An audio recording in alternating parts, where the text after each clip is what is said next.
என் தங்கப்பிள்ளையே, இன்று இந்த மங்கள வெள்ளிக்கிழமையினுடைய இரவில் இந்த வராகியானவள் உன் கண்ணில் பட்டிருக்கின்றேன். அப்படி என்றால் என் பிள்ளை உடனே இந்த தாயானவள் என்னை தவிர்க்காமல் என் வாக்கினை நீ கேட்டுவிட வேண்டும். ஏனென்றால் நாளைய விடியலில் உனக்கு உதவி செய்ய வரப்போகின்ற ஒருவரை நான் இப்பொழுது உனக்கு அடையாளம் காண்பித்து கொடுக்க வந்திருக்கின்றேன். என் பிள்ளை, உனக்கு சில சமயங்களில் உதவி செய்ய வருவது யார் என்று தெரியாமல் நீ இருந்து விடுவாய். அவர்களின் உதவி கிடைக்கும் பொழுதும் அதை அறியாமல் நீ பெற்றுக்கொள்ளாமல் விட்டு விடுவாய். அப்படி உன் வாழ்க்கையில் எதுவும் நடந்துவிடக்கூடாது என்பதற்காகத்தான் இந்த தாயானவள் உன்னுடைய வாழ்க்கையில் நாளை மிக பெரிய உதவி செய்ய வரப்போகின்ற ஒருவரை அடையாளம் காண்பித்து கொடுத்து உன் வாழ்க்கையில் உனக்கான நல்ல விஷயங்களை செய்து கொடுக்க நான் வந்திருக்கின்றேன். என் தங்கமே, எப்பொழுதுமே வாழ்க்கையில் நல்ல விஷயம் என்பது எதிர்பாராத நேரத்தில் தான் நடக்கும். ஏனென்றால் எதிர்பார்த்து தான் எதுவும் நடக்கவில்லையே.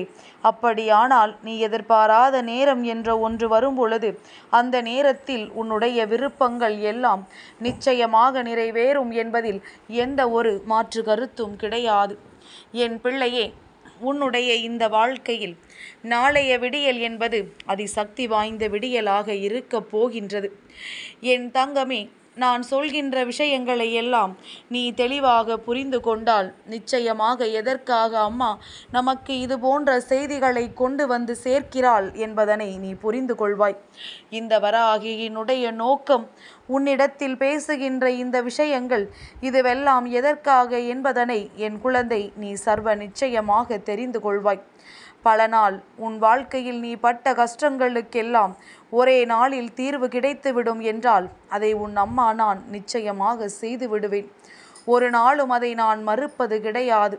என் பிள்ளைக்கு நடக்கவிருக்கின்ற நல்ல விஷயங்களை உன்னிடத்தில் ஓடோடி சொல்ல வேண்டியது என்னுடைய கடமை அல்லவா? அதைத்தான் இந்த தாயானவள் நான் செய்து கொண்டிருக்கின்றேன். சரி அம்மா, இன்று உனக்கு சுற்றி வளைத்து எந்த விஷயத்தையும் சொல்ல விரும்பவில்லை.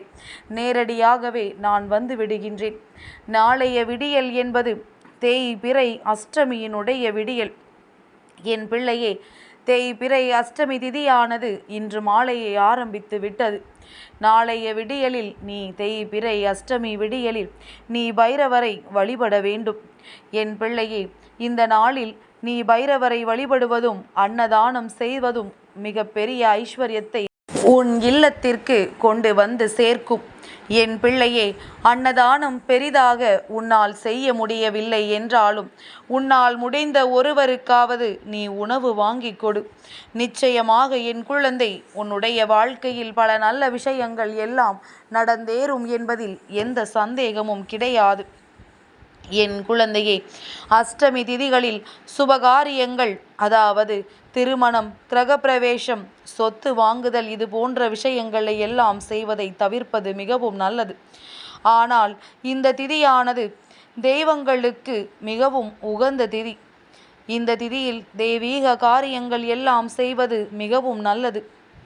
பௌர்ணமிக்கு பின் வரக்கூடிய தேய்பிறை காலத்தில் அஷ்டம திதியில் பைரவருக்கு பஞ்ச தீபம் ஏற்றி வழிபட்டால் காலத்தினால் தீர்க்க முடியாத தொல்லைகள் அனைத்துமே உன்னை விட்டு நீங்கும். என் பிள்ளையே, பைரவரை வணங்கினால் இழந்த செல்வம் அனைத்தையும் மீட்டு விடலாம். தொழிலில் வளர்ச்சி காணலாம். குடும்பத்தில் மகிழ்ச்சி நிலவும். செல்வ செழிப்போடு வாழ்வாய். தேய்பிறை அஷ்டமி அன்று பைரவர் வழிபாடு செய்வது மிக மிக அவசியம். வளர்பிறை அஷ்டமியில் செய்யவில்லை என்றால் கூட பரவாயில்லை. தேய்பிறை அஷ்டமியில் அவரை விட்டுவிடக்கூடாது. என் தங்கமே, அஷ்டலட்சுமிகளும் அஷ்டமி அன்றுதான் பைரவரை வணங்கி தங்களுக்கு தேவையான சக்திகளை பெற்று மக்களுக்கு செல்வங்களை வழங்கி வருகின்றார்கள் என்பதுதான் ஐதீகம். எனவே தேய்பிறை அஷ்டமி நாளில் பைரவரை வணங்கினால் அஷ்டலட்சுமியரின் அருளும் கிடைக்கும் என்பதுதான் உண்மை. தேய்பிறை அஷ்டமி நாளில் ஸ்ரீ சொர்ண ஆகர்ஷண பைரவரை வழிபட்டால் செல்வ கடாட்சம் கிடைக்க பெறுவாய். உன்னுடைய பாவங்கள் விலகி புண்ணியங்கள் பெருகும். நீண்ட நாளாக வரவேண்டிய பணங்கள் எல்லாம் உன்னை வந்து சேரும். தர வேண்டிய பணத்தை திருப்பி கொடுக்கும் சூழ்நிலை அவர்களுக்கு உருவாகிவிடும். அந்த அளவிற்கு தெய்வங்கள் அவர்களுக்கு இக்கட்டான நிலையை உருவாக்கி கொடுத்துவிடும். எவ்வளவு பெரிய கடன் உன் வாழ்க்கையில் இருந்தாலும் அதுவெல்லாம் விரைவாக தீர்ந்துவிடும். வயதானவர்களுக்கு நோயினால் உண்டான உபாதைகள் எல்லாம் தீரும். சனியினுடைய தாக்கம் தீரும். வேலை பார்ப்பவர்களுக்கு சம்பள உயர்வு நிச்சயமாக உண்டாகும். தொழில் செய்து கொண்டிருப்பவர்களுக்கு வருமானம் அதிகரிக்கும். வீட்டில் தரித்திரம் விலகி சுபீட்சம் பெருகும். என் பிள்ளையே, இத்தனை நல்ல விஷயங்கள் இருக்கின்ற ஒரு நாள் நாளை வருகிறது என்றால் நிச்சயமாக அதை நீ விட்டுவிடக்கூடாது. என் குழந்தையே, கால பைரவர் நீ நிச்சயமாக செய்கின்ற பூஜைகளினாலும் சரி, மனதால் அவரை நீ வழிபட்டாலும் சரி, ஏதாவது ஒன்று உன்னுடைய அன்பினை நீ வெளிப்படுத்தினால் போதும். அவரிடத்திலிருந்து நிச்சயமாக உனக்கான விஷயங்கள் எல்லாமே நிறைவேறிவிடும் என்பதில் எந்த ஒரு மாற்று கருத்தும் கிடையாது. என் பிள்ளைக்கு வாழ்க்கையில் நாளைய விடியல் கால பைரவர் உனக்கு நிச்சயமாக நல்ல அருளை வழங்க வேண்டும் என்றுதான் இந்த வராகி உன்னிடத்தில் இந்த விஷயத்தை கொண்டு வந்து சேர்த்து கொண்டிருக்கின்றேன். என் பிள்ளையே, நல்லது நடக்க வேண்டும் என்ற நம்பிக்கை முதலில் உனக்குள் இருக்க வேண்டும். பைரவர் சிவபெருமானினுடைய அம்சம் அல்லவா? நிச்சயமாக என் பிள்ளை உன் வாழ்க்கையில் உனக்கான பல கஷ்டங்களிலிருந்து உன்னை விடுவித்து உனக்கான பல நல்ல விஷயங்களை அவர் கொண்டு வந்து சேர்ப்பார் என்பதில் எந்த ஒரு சந்தேகமும் உனக்கு வேண்டாம். என் தங்கமே, வாழ்க்கையில் உன்னை சுற்றி வருகின்ற ஒவ்வொரு விஷயங்களையும் கண்டு பயமுறுத்துவதை உன்னை சுற்றி வருகின்றவர்கள் எப்பொழுதும் செய்து கொண்டிருக்கின்றார்கள். ஏதாவது ஒரு சிறு பிரச்சனை வந்துவிட்டால் கூட உன்னை பயமுறுத்தி அந்த விஷயத்தின் பக்கமே நீ செல்லாதபடி சென்று விடுகின்றார்கள். என் தங்கமே, இது போன்று அவர்கள் செய்வதனால் அவர்களுக்கு என்ன லாபம் தெரியுமா? உன்னை முட்டாளாக்குவது அவர்களுக்கு கிடைக்கின்ற லாபம். என் பிள்ளையே, நீ ஒருபொழுதும் அப்படி இருக்காமல் உன் வாழ்க்கையில் நடக்கின்ற ஒவ்வொரு விஷயங்களையும் கண்டு மனம் குழப்பமடையாமல் எல்லாவற்றிற்கும் பின்னால் ஏதோ ஒரு காரணத்தை தெய்வம் வைத்திருக்கிறது என்பதனை புரிந்து கொண்டு என் பிள்ளை நீ சரியாக செய்ய வேண்டும். நாளை பைரவருக்கு பஞ்ச தீபம் ஏற்ற வேண்டும். என் பிள்ளையே, அருகில் சொர்ண ஆகர்ஷ்ண பைரவரை வழிபடக்கூடிய ஒரு வாய்ப்பு உனக்கு கிடைத்தது என்றால் நிச்சயமாக தவற விட்டு விடாதே. செல்வ வளம் பெருகும். என் தங்கமே, நாளை புதிதாக எந்த ஒரு செயலையுமே நீ தொடங்க வேண்டாம்.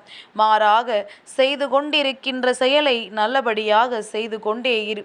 அதில் எந்த ஒரு தளர்வும் உனக்கு ஏற்பட வேண்டாம். என் குழந்தைக்கு நாளைய விடியலினுடைய வெற்றி செய்தியினை இந்த வராகி நிச்சயமாக உனக்கு கொண்டு வந்து கொடுப்பேன். நாளைய விடியலில் உனக்கான நல்லது எல்லாம் இந்த தாயானவள் என்னுடைய ஆசிகளோடும் பைரவரின் ஆசிகளோடும் நிச்சயமாக உனக்கு கிடைக்கும். நல்லபடியாகவே எல்லா விஷயங்களும் உனக்கு நடக்கும். நல்ல மாற்றங்களை எதிர்நோக்கி நின்று கொண்டிருக்கின்ற உனக்கு தெய்வத்தின் ஆசிகள் முழுமையாக கிடைக்கிறது என்றவுடன் இதைவிட வேறு என்ன சந்தோஷம் தேவைப்பட போகின்றது? எல்லா நேரத்திலும் இந்த வாழ்க்கை உனக்கு கஷ்டங்களை கொடுத்ததாக நினைத்து வருந்தாதே. ஏதோ ஒரு வகையில் உனக்கு நல்லதும் நடந்திருக்கின்றது என்று எண்ணி நீ சந்தோஷப்பட வேண்டும்.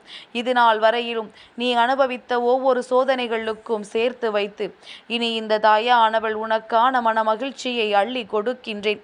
பைரவர் வழிபாடை நீ தவறாமல் செய்துவிடு. எதுவுமே வெளியில் செல்ல முடியவில்லை, இல்லத்திற்குள் வைத்து பூஜைகள் செய்வதற்கும் வசதிகள் இல்லை என்று சொல்பவர்கள் மனதார அவரை வழிபட்டாலே போதும். உன்னுடைய மனதிற்குள் அவரை நினைத்து நீ அழைத்தாலே போதும். நிச்சயமாக உனக்கு அவரின் அன்பு முழுமையாக கிடைத்துவிடும். என் பிள்ளையே, இது நாள் வரையிலும் இந்த வாழ்க்கையில் நீ பட்ட ஒவ்வொரு கஷ்டங்களுக்கும் உனக்கு பதில் கிடைக்கும். உன் இல்லத்தில் செல்வம் பெருகும். இல்லை என்று சொல்கின்ற அளவிற்கு உன் வாழ்க்கையில் உனக்கான அத்தனை தேவைகளும் பூர்த்தியாகும். ஒரு பொழுதும் யாரிடத்திலும் எதுவும் இல்லை என்று நீ சொல்லக்கூடாது. ஏன் தெரியுமா? என் பிள்ளையே, இல்லை என்று சொல்லிவிட்டாலே உன்னை அவர்கள் ஏளனமாக பார்ப்பார்கள். அவர்கள் பார்ப்பார்கள் என்பதற்காக நான் சொல்லவில்லை. உன்னை நீயே தரம் தாழ்த்தி கொள்ளாதே. எல்லா விதமான திறமைகளும் உனக்குள் இருக்கின்றது. அதை வெளிக்கொண்டு வந்தால் நிச்சயமாக உன்னால் எல்லாவற்றையும் பெற்றுவிட முடியும். இவர்கள் முன்னிலையில் உன்னால் வாழ்ந்து காட்ட முடியும். நீ வாழ்கிறாய் என்று தெரிந்தாலே அவர்கள் வயிறெறிந்து போய்விடுவார்கள். நீ என்ன சொல்கின்றாயோ அதுதான் உன் வாழ்க்கையாக மாறும். நான் நன்றாக இருக்கின்றேன், எனக்கு எந்த பிரச்சனைகளும் இல்லை என்று சொல்லிப்பார். நிச்சயமாக அதுவாகவே உன் வாழ்க்கை மாறும். என் தங்கப்பிள்ளைக்கு இந்த வராகி அம்மாவினுடைய ஆசீர்வாதங்கள் எப்பொழுதும் உண்டு.